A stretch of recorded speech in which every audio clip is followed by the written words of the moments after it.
جو مرد عورتیں رات کو دیر سے سوتے ہیں وہ نبی کریم صلی اللہ علیہ وآلہ وسلم کا یہ فرمان سن لیں۔ اسلامی واقعات: جس طرح زندگی کی بقا کے لیے کھانا پینا اور سانس لینا ضروری ہے، اسی طرح سونا اور آرام کرنا بھی ذہنی اور جسمانی صحت و تندرستی کے لیے بہت اہم ہے۔ رات کو چند گھنٹوں کی نیند انسان کی بنیادی اور فطری ضرورت ہے۔ کوئی انسان اس ضرورت سے بے نیاز نہیں ہو سکتا۔ جدید سائنس کی تحقیق کے مطابق جب انسان گہری نیند میں سو جاتا ہے تب دماغ کا ایک کارخانہ دن بھر کے کام کاج کے دوران انسانی صحت کو نقصان پہنچانے والا جو زہریلا فضلہ جو دماغ میں جمع ہوا ہوتا ہے اسے نکال کر باہر کرتا ہے اور پورے دماغ کی مرمت کے لیے اسے نئی توانائی فراہم کرتا ہے، جس سے دماغ اور جسم از سر نو مضبوط بن جاتا ہے۔ آج ہم آپ کو نیند کے حوالے سے اہم معلومات سے آگاہ کریں گے اور یہ بھی بتائیں گے کہ رات کو نہ سونے یا دیر سے سونے سے کیا نقصان ہے۔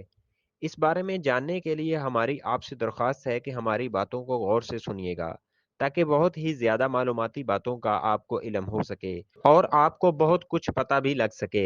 انسان کی اچھی صحت، جسمانی ذہنی قوت حافظہ، خوش مزاجی اور حسن کارکردگی کے لیے نیند اہم ضرورت ہے۔ اس کے علاوہ نیند ہی انسان کو چاق و چوبند اور خشاش بشاش رکھتی ہے، جبکہ نیند نہ آنا بڑا عذاب ہے اور بہت بڑی سزا ہے۔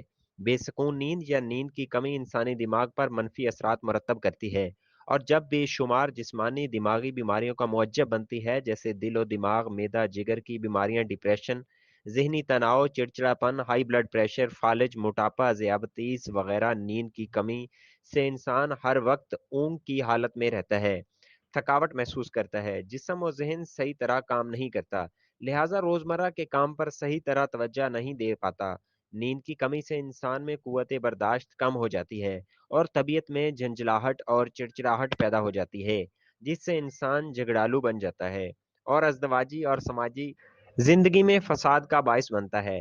اسلام نیند کو موت کی ایک قسم قرار دیتا ہے۔ پیغمبر اسلام حضرت محمد صلی اللہ علیہ وآلہ وسلم نے نیند کو موت کا بھائی کہا ہے اور اللہ تعالیٰ فرماتے ہیں کہ اور وہی اللہ ہے جو تمہیں رات میں گویا ایک طرح کی موت دے دیتا ہے۔ اسلام کا یہی تصور ہے کہ نیند کے بعد انسان بیدار بھی ہو سکتا ہے اور موت سے ہمکنار بھی ہو سکتا ہے۔ مسلمان اسی تصور کے ساتھ زندگی گزارتا ہے اور نیند کی آغوش میں جاتے وقت نبی کریم صلی اللہ علیہ وآلہ وسلم کی سکھائی ہوئی دعاؤں کو پڑھ لیتا ہے اور اپنے آپ کو اللہ کے حوالے کر دیتا ہے۔